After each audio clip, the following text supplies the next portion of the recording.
أعوذ بالله من الشيطان الرجيم بسم الله الرحمن الرحيم والله aad baan salaamaya dhammaantiin meel baa ka daawanaysaan soo dhawaada insha allah dadka commentiga fiican ii soo bixin aad baa idin salaamaya dadka nagu cusub soo dhawaada dadkii hore noo jooga soo dhawaada dhammaantiin insha allah casharkan maanta cashar iska yar insha allah oo plural is singular aan ku baranayno haddii alla yiraahdo marka insha allah marka halkan anoo akhrinayaa kow singular and plural sentences. My sister works at the school. My sister works at the school. My sisters work at the school. My sisters work at the school. I lost my book.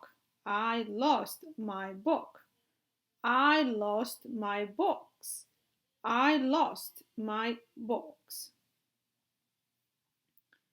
The student deserves an A. The student deserves an A. The students deserve an A. The students deserve an A. Kan waxa waaye the student deserves an A. Kan waa the students deserve an A. Markuu fiirsada insha Allah. What does he do? What does he do? What do they do? What do they do? How much do I owe you for the book? How much do I owe you for the book? How much do I owe you for the books? How much do I owe you for the books? Kan labadan qayb uu ka baxsan yahay just arrintada rabaa inaan fahamsiiyo. I am tired. I am tired. And the tire is flat. The tire is flat. Okay. Marka insha Allah dadkiina oo intaan muddo ila soo socdeen haddaa labadan cashar u fiirsaan ma kala sheegi kartaan waxay kala duwan yihiin. Pluralka iyo singular ma kala sheegi kartaan. Ma garateen? Hadda bal kan u fiiriya. Kan fiiriya. Labadan fiiriya casharadan. Ujeedaa labadan sentence. Kee u malaysaa hadda inuu plural yahay? Kan ma plurala mise kanaa plural? Kee singular ma sheegi kartaa ardadii aan muddo badan la soo socotiin ma fahmi kartaan? Isku dayba insha Allah. Mushka casharadan saa ujeeda midna waxaa singular midna plural. Marka waxaan rabaa inaad fiirisiin aad isku daydiin intaad demisaan videoga bal fiiriba haddaad aad ka soo saari kartaan aad aqoontiina xoogaa ay macnaha ay kororsan tahay but wanted to ina istijaabsiinaan rabaa insha Allah. Kan fiiriya kuwan saas oo kale kan jeda kan saas oo kale kan saas oo kale kan saas talow hadda ma soo saarteen insha Allah bal hadda aqoontiina soo saareen is arka insha Allah. haddii aadan fahmi weysan wax dhib ma laha wax walba barasho weeye wax problem ma laha insha Allah. marka halkan my sister walaashay works waxay ka shaqaysaa works macnaha ka shaqaysaa at school schoolka ayay ka shaqaysaa. My sister mjeda waa hal my sisters lama dhihin mjeda my sister walaashay works waxay ka shaqaysaa at school. marka esta la siinayo singularka ayaa esta lagu daraa marka verb yahay. kan nounkii wayaan kanna verbka waa fahanteen waa saa insha Allah. kuwan waa my sister subjectigii verbkii iyo objectigii insha Allah waa saa. marka halkan fiiri my sisters s mujeda s inuu raacay that's plural. My waxa waay lahaansho waa possessive. My sisters gabdhaha walaalahay work mujeda waxay ka shaqeeyaan st waa ka tagtay maadaama plural halkan uu noqday s laguma raaciyo inta because this we're talking about present simple ayaan ka hadlaynaa markaste so you don't s ma raacinaysid. My sister works at the school halkan wuxuu noqonay my sisters work at the school. marka waa kan waa singular kan waa plural. subjectiga this is the subjectiga plural waay mujeda kanna work plural waxaa ka dhigay s lama raaciyo marka s la raaciyo halkan singular s ayaa la raaciyo insha Allah. my sisters gabdhaha walaalahay work waxay ka shaqeeyaan schoolka ay ka shaqeeyaan. halkan I lost my book. I lost my books. marka labadan haddaad dhegaysta waa kala garan kartaan. I'di waa isku mid. Lost waa isku mid. My waa isku mid. Maxaa kala duwan? Book iyo books. Kan waa jamci. Books waa bugaagteydii. I lost waxaan dhumiyey my books. Bookteydii waa iga dhuntay. I lost my book. That means hal book ayaan dhumiyey. Kanna waa bugaag badan ayaan dhumiyey. Waa saa. Kan waa singular. Kanna waa plural. Singular dadkaan ka sayn waxa way keli.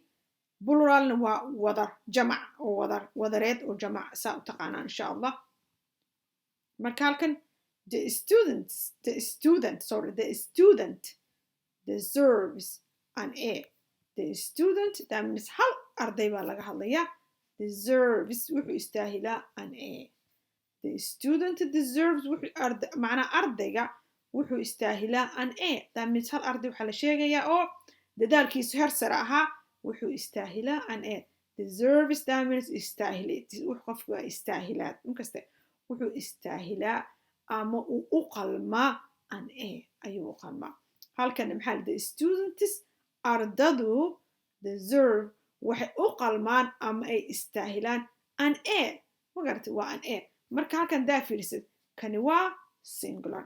Kanna waa plural. Waa ujeeda the subject inuu s wadanin. And the verbkina waa ujeeda isaa raacay. Halkan the subject waxaad aragtaa s inuu raacay. Verbkina s waa laga tuuray.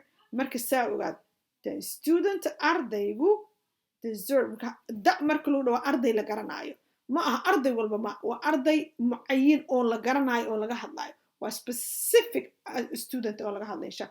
Waa arday gaara oo la yaqaan marka da lagu dhaho waa qof la yaqaan ayaa la tilmaamaya. Ardaygu means ardayga magacii lama sheegin laakiin arday la yaqaan laga hadlaya. Deserves wuxuu istaahilaa an A. Ayuu istaahilaa.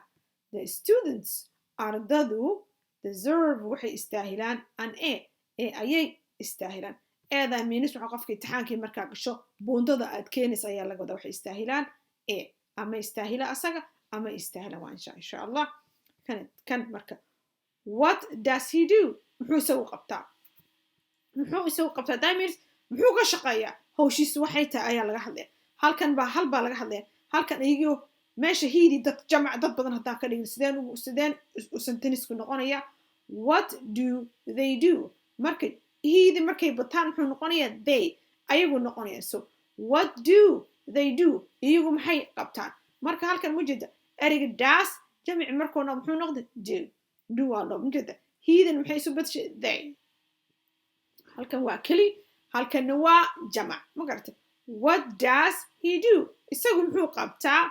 What do they do? Iyagu maxay qabtaan? That means shaqadiisa qofku wuxuu ku qabanay ayaa ka hadlaysa. What does he do? Isagu muxuu qabtiyaa? Waxaas ka shaqeeya. Ayagu maxay qabtaan? Ayagu saasay ka shaqeyn waa saa insha Allah. Halkan labadan isku fiiri insha Allah. Haddaad fiiris intan oo dhan waa isku mid. Maxaa kala duwan? Labadan erayaa kala duwan. Book iyo books kala duwan. How much do I owe you? Owe you that means adiga igu leedahay. Owe you that means waxaad adiga igu leedahay. How much do I owe you?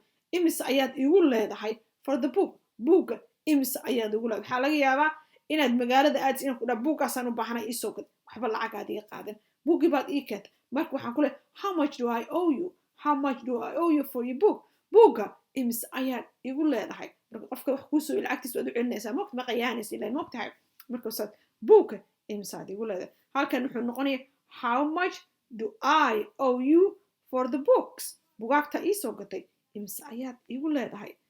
I owe you waxaa kaloo loo isticmaalaa kasoo qaad qof wax kuu suubiye markasino I owe you that means mar baan kuu gudaya macnaa waad igu leedahay oo kale waad igu leedahay. That means qof markuu wax kuu qabto I owe you marka qaad waa la isdhaafsaa. I owe you waxaa la isku leeyahay sababtoo waxaad ii qabatay mar baan kuu gudi doonaa. I owe you that means mar baan ku jasadaada aan kuu gudi doonaa. waa saa insha Allah.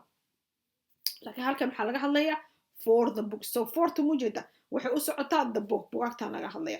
I owe macnaa how much do I owe you for the book? Books macnaa buugta aad ii soo iibisay iibisay lama dhaho laakiin waxay u socotaa qofkii bugaag buu kuu soo gaday wuxuu kuu keenay. So how much owe you waxaa laga hadlaya buugta waad ii soo gaday lacagta aad igu leedahay waa imse how much I owe you imse ayaad igu leedahay for the books. buugtaani imse ayaad igu leedahay. That means intii qaybihii kugu soo bixiyey ayaad ka hadlaysa how much do I owe you, how much do I owe you, how much mujeeda how many lamadi how much lacag marka laga hadlayo how many lacagta wax la xisaabin ka money you cannot xisaabi wax xisaabin kartaa one by like ereyga money how much in loo isticmaalo how much mujeeda how much do I owe imise ayaad how much do I owe you for the bookta imise ayaad igu leedahay marka intaas waxaan oga baxaynaa sentenceydii oo ah singular oo pluralka marka kani waa singular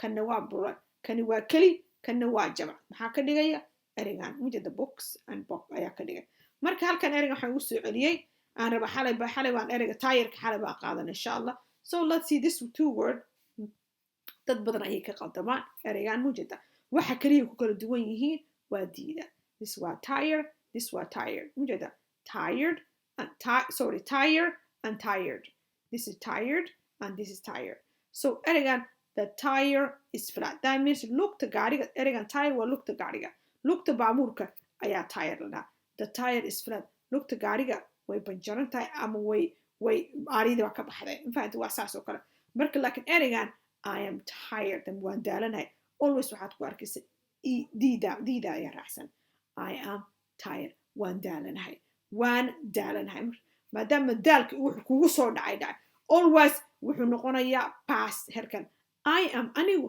tired waxaan ahay qof daalan anigu waxaan ahay waa ujeeda adverbiga muxuu yahay waxaa tahay I am anigu waxaan ahay tired qof daalan ayaan ahay I am tired marka dadaa xoogaa labadan isaga qalda insha Allah u saxay insha Allah saa ogaada ereygan I am tired waan daalanahay always ha ka tegin diida always waa qasab inay raacdo haddii kale waxay kaa noqonaysaa tayarka baabuurka lugihiisu kale haddaad tir I am tired aad ka bixis anigu waxaana lug baabuur aduu lug baabuur baa tahay waxaas wax macquul ma noqonaya maya soo iska ilaaliya insha Allah marka intaa baan rabay inaan idin soo gaarsiiyo khayr baa idin rajaynaya dhammaantiin caafimaad asalaamu calaykum waraxmatullahi wabarakaatu